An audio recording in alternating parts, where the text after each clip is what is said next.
Assalamualaikum warahmatullahi wabarakatuh. Hamdan wa syukron lillah. Assalatu wassalamu ala rasulillah. Dewan juri yang saya hormati dan para hadirin yang saya banggakan, apa kabar semuanya? Alhamdulillah, luar biasa.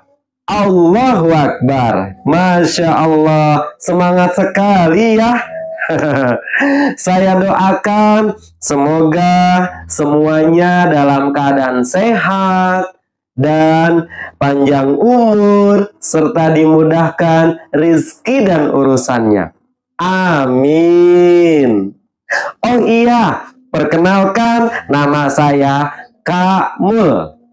Hari ini izinkan Kak Mul akan membawakan sebuah cerita rakyat yang berasal dari daerah yang kita cintai, yaitu Bekasi.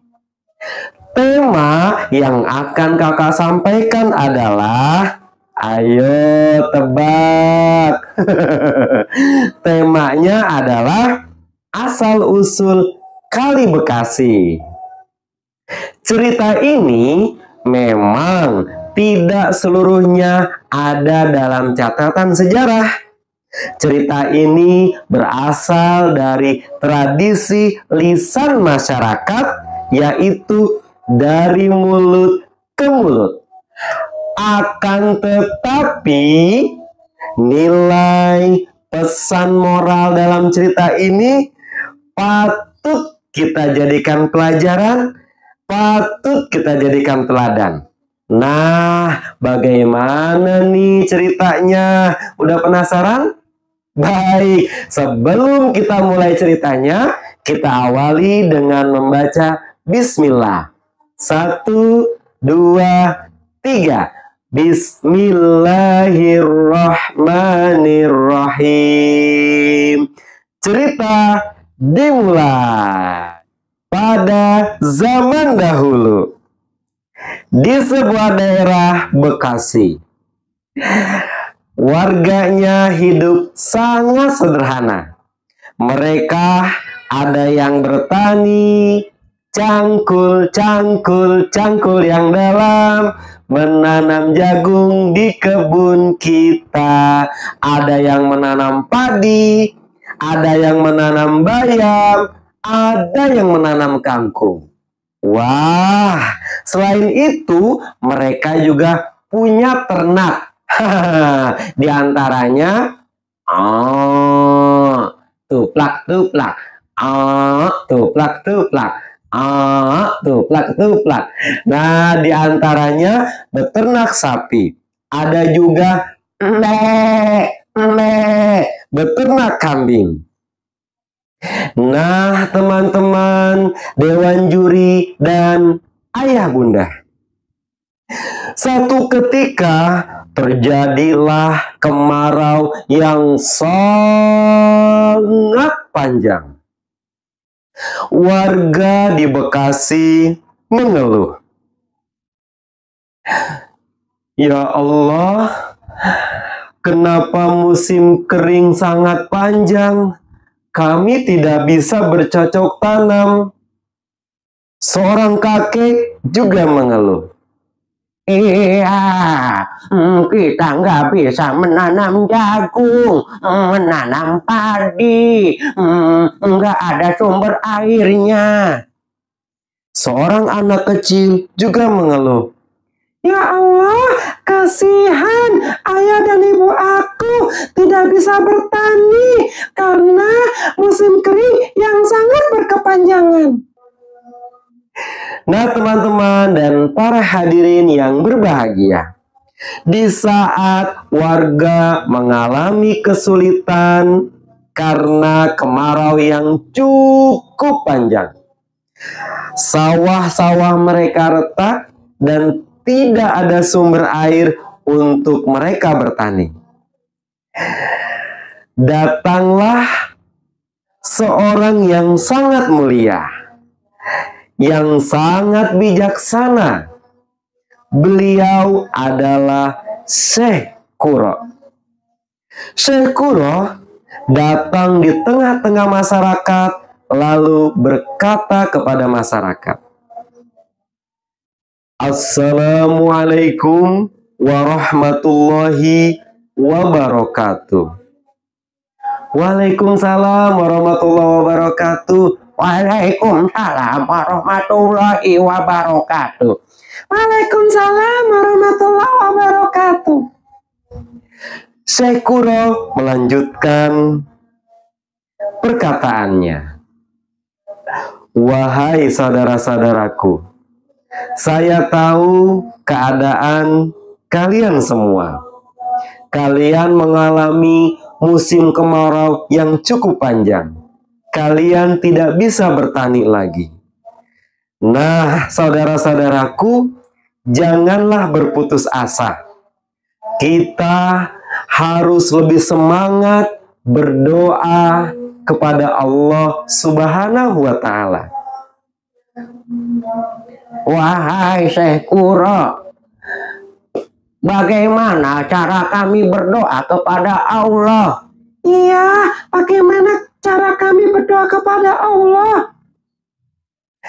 Syekh Qura menjelaskan kepada mereka, begini wahai saudara-saudaraku, besok kita akan melaksanakan sholat istisqa atau sholat minta hujan. Lalu kita berdoa dengan sungguh-sungguh kepada Allah. Wah, terima kasih wahai Syekh Qura. Iya, terima kasih. Semoga Allah mengabulkan doa-doa kita nanti. Iya, terima kasih. Nah, teman-teman, Syekh Qura meyakinkan kepada mereka agar jangan berputus asa untuk terus meminta kepada Allah. Keesokan harinya,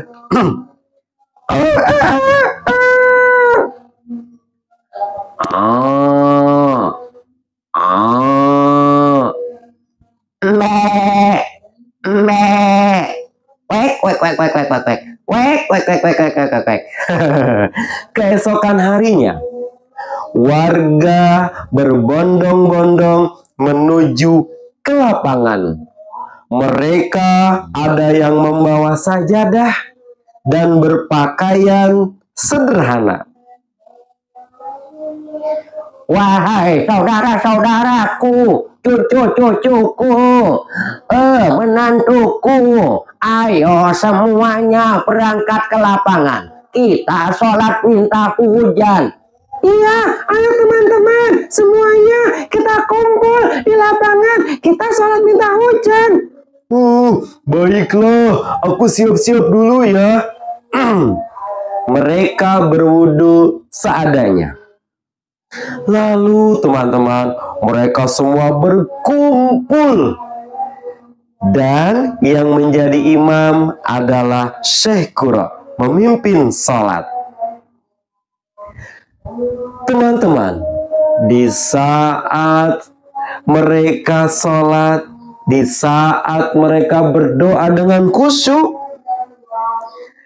tiba-tiba langit menjadi gelap. Doa-doa mereka, ya Allah, segera turunkan hujan. Ya Allah, segera turunkan hujan. Ya Allah, segera turunkan hujan.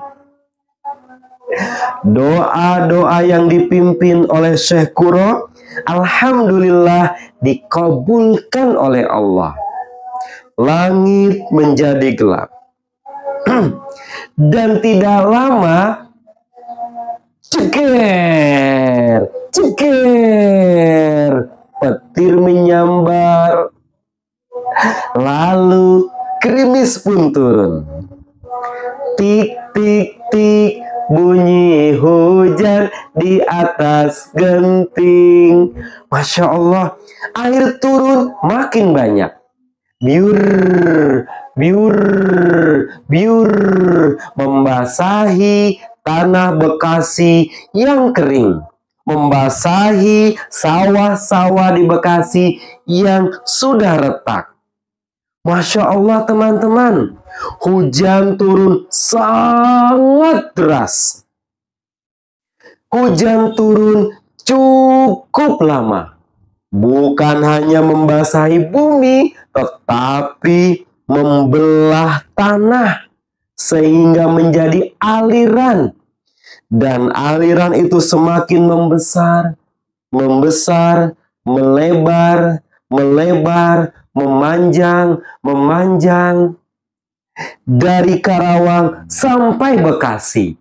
Nah, teman-teman, setelah peristiwa itu, mereka menyebutnya dengan Kali Bekasi. Nah, teman-teman, ayah, bunda, dan dewan juri yang terhormat, pesan dari cerita yang kakak sampaikan tadi adalah agar kita jangan berhenti berdoa, agar kita jangan berhenti beribadah. Syekh Kuro berkata, wahai saudara-saudaraku, hujan yang turun, sungai yang terbentuk yang dinamakan Kali Bekasi, itu bukan berasal dari saya.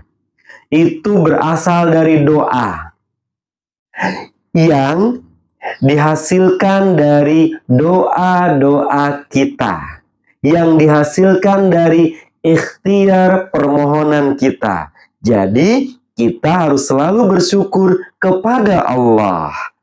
Baik ayah, bunda, teman-teman, dan dewan juri yang terhormat, inilah yang bisa kakak sampaikan. Mohon maaf bila ada kesalahan dan kekurangan dalam penyampaian. Billahi taufiq wal hidayah. Assalamualaikum warahmatullahi wabarakatuh.